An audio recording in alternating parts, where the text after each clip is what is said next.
हाँ बेटे, parallel plate capacitor के कुछ क्वेश्चन करेंगे हम सीरीज और पैरेलल केस के। देखिए पहला क्वेश्चन है अपना आज के लेक्चर का, ये क्वेश्चन है, देखो इधर ध्यान से। ये कैपेसिटर है, अच्छे क्वेश्चन है रिगार्डिंग कॉम्पिटिटिव ईयर आपके बोर्ड्स के हिसाब से भी। देखिए यहाँ पर प्लेट्स का एरिया है ए, इस प्लेट का एरिया है ए, ठीक है बात। यहाँ पर ये वाले हिस्से में एक मीडियम भरा है K1 डाइलेक्ट्रिक का, ठीक है, और ये वाले मीडियम में भरा है K2 डाइलेक्ट्रिक कांस्टेंट का एक मीडियम भरा है, और बीच में ये पार्टीशन लाइन है, ये लाइन इनको पार्टीशन कर रही है, दो मीडियम्स को पार्टीशन कर रही है ये लाइन। क्वेश्चन है आधी जगह में ये भरा है और आधी जगह में, यानी सेपरेशन टोटल डी थी, टोटल सेपरेशन है डी थी। तो क्वेश्चन है फाइंड देयर नेट कैपेसिटेंस। दोबारा सुन लें, एक कैपेसिटर की प्लेट्स हैं, एक कैपेसिटर की प्लेट्स हैं, दोनों प्लेट्स का एरिया ए है, एक में मीडियम, आधे में मीडियम भरा है K1 डाइलेक्ट्रिक कांस्टेंट का, दूसरे में भरा है K2 डाइलेक्ट्रिक कांस्टेंट का। Find there net capacitance. तो क्वेश्चन है find there net capacitance, find there net capacitance. तो नेट कैपेसिटेंस कैसे निकालेंगे, ध्यान से देखो बेटा। यहां पर जब ऐसा केस हो कि जो प्लेट्स हैं उसके अलोंग आपने डिवीजन कर रखा है, तो इनको कंसीडर करना आपने सीरीज में। दो कैपेसिटर अगर ऐसे लंबाई में अगर आपको लगे कि डिवीजन कर रखा है तो वो दोनों हैं सीरीज में, और अगर ऐसे हॉरिजॉन्टली काट रखा है तो है वो पैरेलल में। इसका लॉजिक इस तरह है, मान लो यहाँ पे पॉजिटिव चार्ज है, यहाँ पे पॉजिटिव है, तो यहाँ बीच में नेगेटिव, फिर पॉजिटिव, फिर नेगेटिव, तो उस तरह ये सीरीज में है, यानी एक के बाद एक रखा हुआ है। यानी ये कैपेसिटर, फिर ये कैपेसिटर, फिर अगला कैपेसिटर, चाहे 3 हो, 4 हो, 5 हो, कितने हो, अगर यूं अरेंज्ड हैं तो सीरीज में है। सो हम क्या लिखेंगे यहाँ पर, these two combination, these two capacitors are in series. किस में है दोनों, सीरीज में है। तो मैं इसका कैपेसिटेंस लिखता हूं पहले, C1 इज इक्वल टू क्या लिखेंगे, K1 epsilon not A bye D/2। हाँ जी, ये किसका कैपेसिटेंस लिख दिया हमने, इसका लिख दिया, इस लेफ्ट वाले का। K टाइम्स बढ़ जाता है कैपेसिटेंस, आप सभी बच्चों को पता होगा, एप्सिलॉन नॉट इसके फार्मूले में होता है, A area of the plate हो गया, D/2 इसकी सेपरेशन आपको दिख रही होगी, तो फार्मूला आ गया K1 epsilon not A D/2। C2 क्या आ जाएगा, similarly K2 epsilon not A divide bye D/2। सही बात है, दोनों किस में है, सीरीज में। तो फार्मूला क्या लगेगा, 1/CS is equal to 1/C1 plus 1/C2। 1/CS is equal to 1/C1 plus 1/C2, 1/CS is equal to 1/C1। C1 की वैल्यू क्या है, D/2। यहाँ पे K1 epsilon not A D/2 plus D/2 divide by K2 epsilon not A। आ गया समझ, ये LCM क्या आ गया यहाँ पे, K1 K2 epsilon not A। LCM क्या आ गया, K1 K2 epsilon not A। अब बच्चों ध्यान से देखो इसको, इसकी K2 की मल्टीप्लाई हो जाएगी D/2 से, प्लस K1 की मल्टीप्लाई हो जाएगी D/2 से। यहां पर पहुंच गया हम, दो कॉमन है, नीचे ले आओ, तो क्या आ गया हमारे पास, यहां पे आ गया हमारे पास 1/CS is equal to K1D plus K2D divide by 2 into K1 K2 by epsilon not A। तो अगर मैं इसको रिवर्स कर दूं तो we will get CS is equal to 2 K1 K2 epsilon not A divide by K1 plus K2 into D। ये answer है, ये आंसर है बेटा, इसको नोट कर लें। देख लें एक बारी पूरा प्रोसीजर दोबारा से। हमारे पास ये अरेंजमेंट थी, एक कैपेसिटर ये बन गया, एक कैपेसिटर ये बन गया, एक का डाइलेक्ट्रिक कांस्टेंट K1 है, दूसरे का K2 है, एक की सेपरेशन D/2 है, दूसरे की भी D/2 है, गिवन है। प्लेट का एरिया A है, उधर भी प्लेट का एरिया ए है। फाइंड देयर नेट कैपेसिटेंस, दोनों कैपेसिटर सीरीज में कनेक्ट हैं, तो पहले का कैपेसिटेंस लिख दिया K1 epsilon not A by D by 2। ये कैसे लिखा, क्योंकि कैपेसिटेंस होता है K into epsilon not A by D, ये फार्मूला होता है। तो ये वाला फार्मूला हमने यहाँ लगा दिया और फिर यहाँ पे लगा दिया। सीरीज का मैंने अभी आपको लॉजिक बताया था, अगर दो प्लेट यूं अरेंज हैं, वर्टिकली लंबे उसमें अरेंज हैं, तो ये सीरीज में होती हैं। हॉरिजॉन्टली काट रखा हो तो ये पैरेलल में होती है। फिर हमने इनको 1 बाय करके जोड़ा, यहाँ पर एलसीएम लिया, ऊपर ये टर्म आ गई, फिर ये वाली टर्म आ गई, और हमने इसको रिवर्स किया तो CS आ गया हमारा 2K1 K2 epsilon not A by K1 plus K2D। अगला क्वेश्चन देखो बेटा, अगली प्रॉब्लम उसकी उल्टी है जो पिछली हमने करी थी। इसमें देखो हॉरिजॉन्टली पार्टीशन है कैपेसिटर का, ऊपर एक K1 है, नीचे K2 है।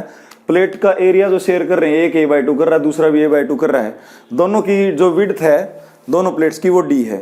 तो बेटा यहाँ पर ये दोनों आपने कंसीडर करने हैं पैरेलल। मैंने आपको बताया था अगर यूं डिवीजन है तो सीरीज में है, और अगर यूं डिवीजन है तो ये पैरेलल में है। तो कैपेसिटेंस इन पैरेलल क्या होता है फिजिक्स में, C1 प्लस C2। तो इस प्रकार हम C1 को लिख सकते हैं, आप देखो एक बारी ऊपर वाले को क्या लिखेंगे, K1 एप्सिलॉन नॉट A, ये बाय 2 है तो यहाँ पे नीचे आ जाएगा 2, और D जो है वो पूरा है तो D आ जाएगा, प्लस C2 क्या हो जाएगा, नीचे वाले को देखो K2 epsilon not A by 2D, ये आ गया। कॉमन क्या है इसमें, epsilon not A by 2D, epsilon not A by 2D into K1 plus K2। This is the answer. ये तो आप बिल्कुल ही 1 सेकंड में निकाल सकते हैं, कुछ था ही नहीं। Epsilon not A by 2D into K1 plus K2। Lecture के एंड में कुछ क्वेश्चंस दूंगा आपको करने के लिए, तब तक आप इनको देखते रहें। तो ये 2 हो गए। अगला देखिए फटाफट, अगला क्वेश्चन है, अगली प्रॉब्लम है find the net capacitance between A and B। ये वाली प्रॉब्लम देखो ध्यान से देखना। इसको प्रॉब्लम को करने का तरीका, आपका जो तरीका है इसमें वो चार्ज फ्लो कराने का तरीका होता है भाई। आपने करना क्या है, मान लो नेट कैपेसिटेंस A और B के बीच में निकालना है, तो एक एंड से भेज दो पॉजिटिव चार्ज और दूसरे से भेज दो नेगेटिव चार्ज। तो मैंने यहां से भेज दिया पॉजिटिव चार्ज। अब ये पॉजिटिव चार्ज किसको मिलेगा, इस ऊपर वाली प्लेट को, तो यहां पे जाएगा पॉजिटिव चार्ज, यहां पे भी जाएगा पॉजिटिव चार्ज। क्लियर है, ये पॉजिटिव चार्ज नीचे भी जाएगा तो यहां पे जाएगा पॉजिटिव चार्ज। ये पॉजिटिव चार्ज ऐसे कनेक्ट है तो नीचे भी जाएगा पॉजिटिव चार्ज। इधर से हमने भेज दिया नेगेटिव चार्ज, बी साइड से भेज दिया नेगेटिव चार्ज, ये चढ़ के यहाँ पे आएगा, ये नेगेटिव चार्ज, ये भी नेगेटिव चार्ज, और ये वाला नेगेटिव चार्ज नीचे भी उतर के आएगा, तो ये हो गया नेगेटिव चार्ज। अब बेटा आपने करना क्या है, अगर दोनों सेम साइन आ जाए प्लेट्स पे तो वो कैपेसिटर की प्लेट्स वर्क नहीं करेंगी। अब यहाँ पे क्या है, positive negative negative positive positive negative, तो तीनों प्लेट वर्क करेंगी। इसका मतलब तीनों कैपेसिटर जो हैं पैरेलल में है, क्योंकि सबका लेफ्ट एक जगह से आ रहा है, सबका पॉजिटिव एक जगह से आ रहा है और सबका नेगेटिव एक जगह से आ रहा है। तो कितने कैपेसिटर हो गए इसमें कैपेसिटर हो गए आपके 3 हो गए, positive negative negative positive positive negative. Separation है डी डी डी, प्लेट का एरिया है ए, प्लेट का एरिया है ए, तो कितने कैपेसिटर होंगे यहाँ पे, 3 कैपेसिटर होंगे। तो इन प्लेट्स में हम लिखेंगे इन दिस अरेंजमेंट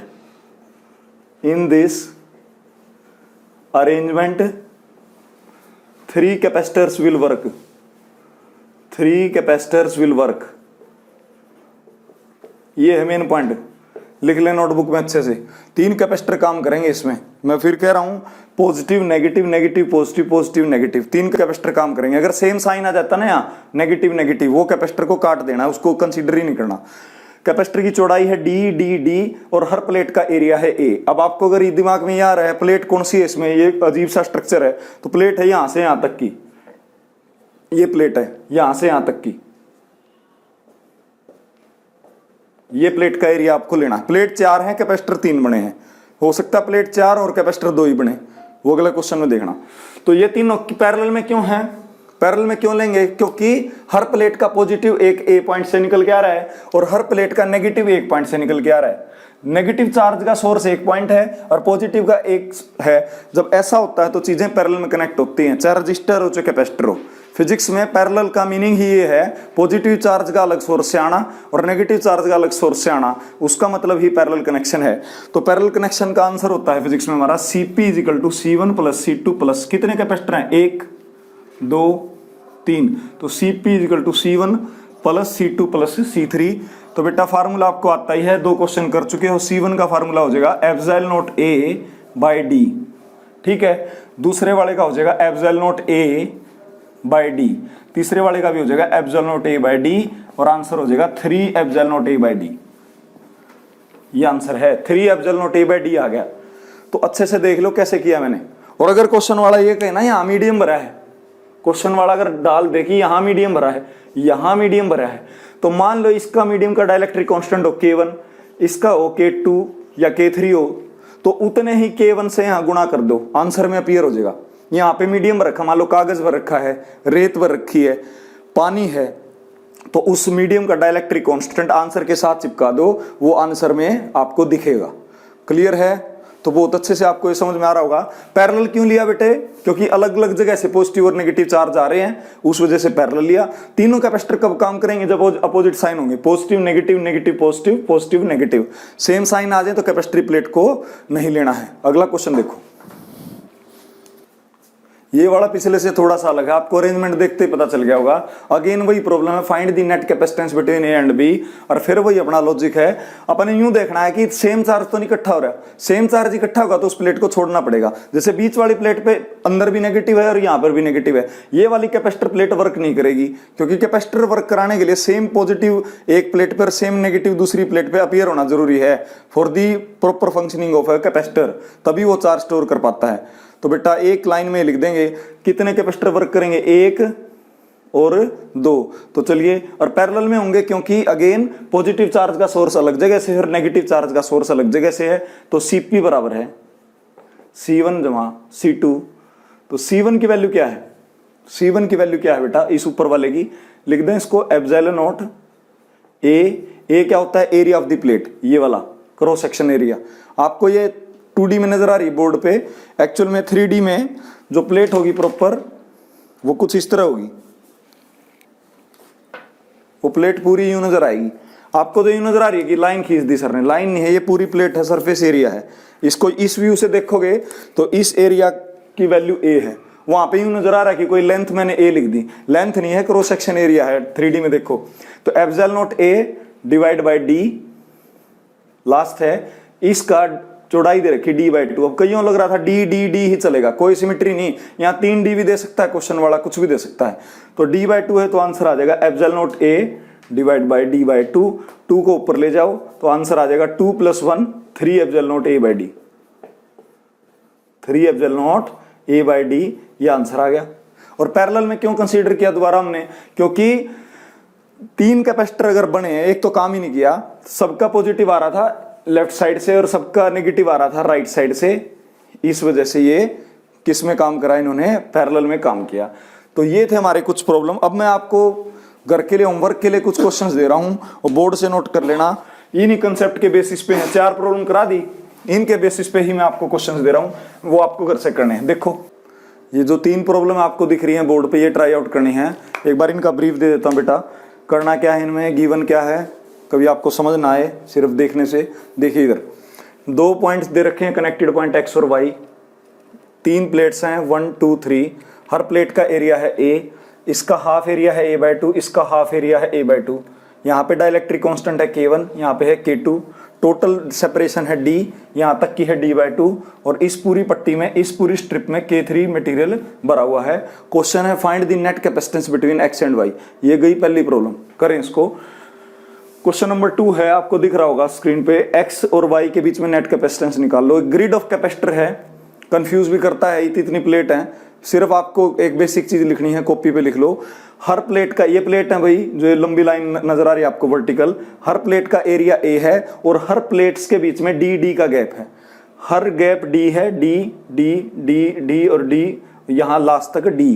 और हर प्लेट का एरिया ए है, ए और ए। वही पॉजिटिव नेगेटिव चार्ज सेंड करने वाले तरीके से नेट कैपेसिटेंस निकाल के देखना, बिल्कुल सही आएगा आपका आंसर, कोई दिक्कत नहीं होगी।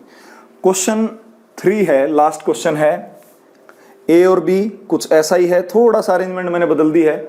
यहाँ पर एरिया a/2 है, यहाँ पर एरिया a/2 है, टोटल सेपरेशन d है।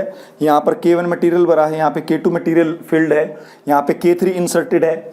In the d/2 gap there is K1 material, in the d/2 gap there is K2 material. They are using a/2 area of cross section and K3 is using a/2 cross section but filled in the total gap d. So insertion है, देख लो, कभी सोचो ये configuration और ये same है, अलग अलग तरीके से होंगी। कंसेप्ट अगर आप उन 4 प्रॉब्लम से सीख पाए होंगे then you will able to perform all these 3 questions on your notebook. तो बेटा यही है आज के लिए। अगली यूनिट आपकी जल्दी आने वाली लेक्चर्स में करंट एंड इलेक्ट्रिसिटी देखते रहिए। Thank you very much.